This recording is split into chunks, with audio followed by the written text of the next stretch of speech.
3, 2, 1। Hello dear students, मैं Rajneesh sir NPR classes के YouTube channel पे आप सभी का स्वागत है। आज की क्लास में हम लोग कन्वर्स ऑफ थेल्स थ्योरम पढ़ने वाले हैं। यह थेल्स थ्योरम मतलब कि बेसिक प्रोपोर्शनलिटी थ्योरम का ठीक अपोजिट है, ठीक रिवर्स है। आइए हम इसको जानते हैं।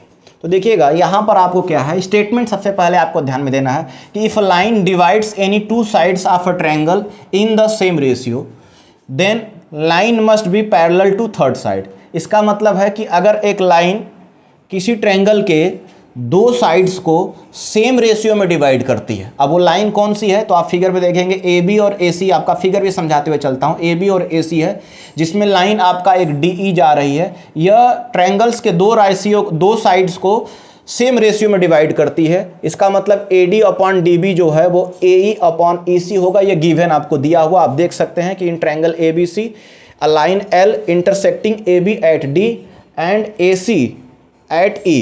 ए बी को कहाँ पर कट कर रहा है, डी पर, और ए सी को कहाँ पे कट कर रहा है, ई पर। कैसे कट कर रहा है, such that A D upon D B जो है वो ए ई अपॉन क्या, ए सी है। ये इस थ्योरम में गिवन है कि ए डी और डी बी का जो रेशियो है वो ए ई और ई सी के रेशियो के क्या है, बराबर है। यही वो लाइन कह रहा है कि if a line divides any two sides of a triangle in the same ratio, मतलब रेशियो जो हो वो क्या हो, सेम हो, then line must be parallel to third side. इसका मतलब ये जो लाइन डी ई होगा वो बी सी के क्या होगा, पैरेलल होगा। तो आई होप आपको इस क्वेश्चन के या फिर इस थ्योरम के स्टेटमेंट का मतलब समझ में आया होगा। अब आइए इसकी प्रूविंग की बात करते हैं।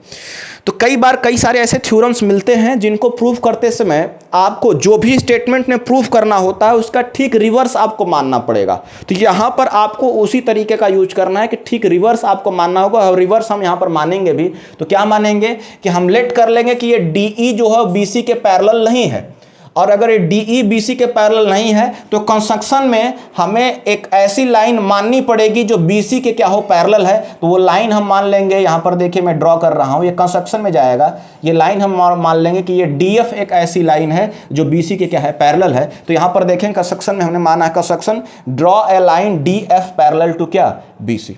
अब हम आते हैं प्रूफ में। तो प्रूफ करते समय आपको सबसे पहली लाइन वही जो मैंने आपको अभी बताई वही लिखनी है कि if DE is not parallel to BC, if DE is not parallel to BC, अगर DE BC के पैरेलल नहीं है तो यहां पर एक लाइन DF ऐसी जरूर होगी, there must be a line let DF which is parallel to BC।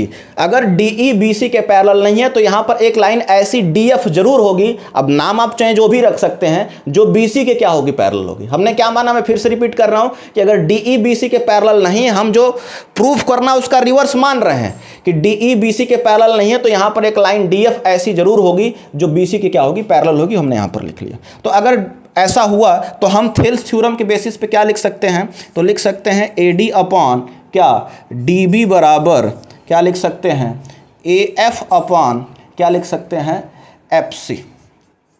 ये आपका इक्वेशन नंबर 1 हो जाएगा और ये थेल्स थ्योरम से आप इसको लिख सकते हैं। ठीक है। दूसरी बात जो आपको इसी इक्वेशन में गिवन है आप उसको उसी के नीचे लिख लेंगे यहां पर कि A D upon D B equal to A E upon E C. ये आपका इक्वेशन सेकेंड हो जाएगा और ये आपका कहीं कुछ सोचना ही आपको गिवन है।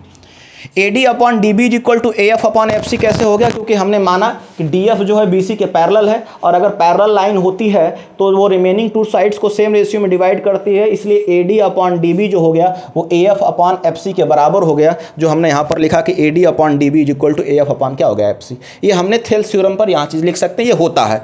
अब A D upon D B A E upon E C के बराबर कैसे हो गया, तो A D upon D B A E upon E C के बराबर इस तरह से हो गया कि यहाँ पर ऑलरेडी आपको गिवन है, ये इसमें कुछ सोचना ही नहीं, ये आपको बताया हुआ कि ए डी डी बी के रेशियो जो है वो ए ई सी के रेशियो के क्या है, बराबर है। अब इक्वेशन फर्स्ट और सेकंड को अगर आप ध्यान से देखेंगे तो from equation first and second यहाँ पर we can write that from equation second, first and second दोनों का लेफ्ट हैंड साइड आपको इक्वल दिख रहा होगा, A D upon D B, इसलिए रिजल्ट जो आपका आएगा वो हो जाएगा A F upon F C बराबर, A F upon F C बराबर ए ई अपॉन क्या हो जाएगा, ई सी हो जाएगा। AF अपॉन FC बराबर AE अपॉन क्या हो जाएगा, EC हो जाएगा। ये आपका रिजल्ट हो जाएगा। अब अगर यह रिजल्ट आपका बना तो आप इस रिजल्ट के बेसिस पे क्या लिख सकते हैं, तो इस रिजल्ट के बेसिस पर आपको देखिए किसी भी इक्वेशन के दोनों साइड में अगर आप किसी नंबर को ऐड करते हैं तो उससे उसके वैल्यू में कोई चेंज नहीं आता है। तो इस लाइन के बाद आपको याद रखना है कि उस इक्वेशन के दोनों साइड में आपको क्या कर देना है, +1 कर देना। AF और FC है, AE और क्या है, EC है, दोनों साइड में +1 करेंगे। देखिए लेफ्ट हैंड साइड में भी +1 कर रहे हैं, राइट हैंड साइड में भी +1 कर रहे हैं, इससे इसके वैल्यू में कोई चेंज नहीं आएगा। अब ये +1 करने का फायदा क्या है, तो ये मैं बगल में लिख रहा हूँ, देखिएगा AF अपॉन FC +1 होगा तो FC का 1 में मल्टीप्लाई होगा और वो जाके AF में ऐड हो जाएगा। ऐसा होता क्यों है, तो आपने फ्रैक्शन में पढ़ा होगा कि 1:2 लिखा है, ऐसे अगर आपको लिखा हुआ है 3:1/2 लिखा हुआ तो 3 2 जा 6, 6 में 1 ऐड होता है, वैल्यू क्या हो जाती है 7। ठीक उसी तरह से आप इसको सॉल्व करेंगे तो FC का 1 में मल्टीप्लाई होगा, FC होगा और AF में ऐड हो जाएगा। तो यहाँ पर कुछ आप इस तरह से लिखेंगे AF प्लस FC अपॉन क्या हो जाएगा, FC और इक्वल टू हो जाएगा, इसका EC का 1 में मल्टीप्लाई होगा तो EC, तो ये हो जाएगा AE plus EC upon AE plus EC upon नीचे क्या मिल जाएगा आपको, EC हो जाएगा। अब ध्यान से देखेंगे AF और FC को ऐड करिए तो क्या होगा, तो AF और FC को ऐड करेंगे तो आपको टोटल वैल्यू हो जाएगी AC, जो कि ऊपर लिख देंगे AC और नीचे आपका क्या मिल जाएगा FC। AE और EC को ऐड करेंगे, AE और EC को ऐड करेंगे तो भी आपको ऊपर मिलेगा AC और नीचे क्या मिल जाएगा आपके पास में EC। AC से AC आपका कट जाएगा तो नीचे क्या बचेगा, FC equal to EC।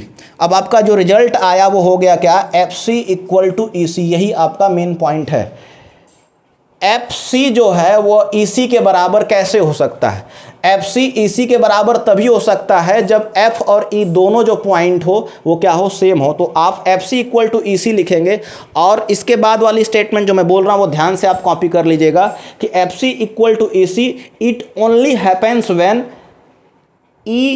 E and F coincides, or we can write in another language that FC equals to EC it only happens when F and E are on the same point। F और E जो है वो same point पे हो, और अगर F और E same point पे हो जाएंगे तो इसका मतलब जो होगा वो जो DE होगा वो आपका BC के क्या हो जाएगा, पैरेलल हो जाएगा। तो इस स्टेटमेंट पे आपको FC इक्वल टू EC के बाद यही लिखना है कि it only happens when F and E coincides, और वी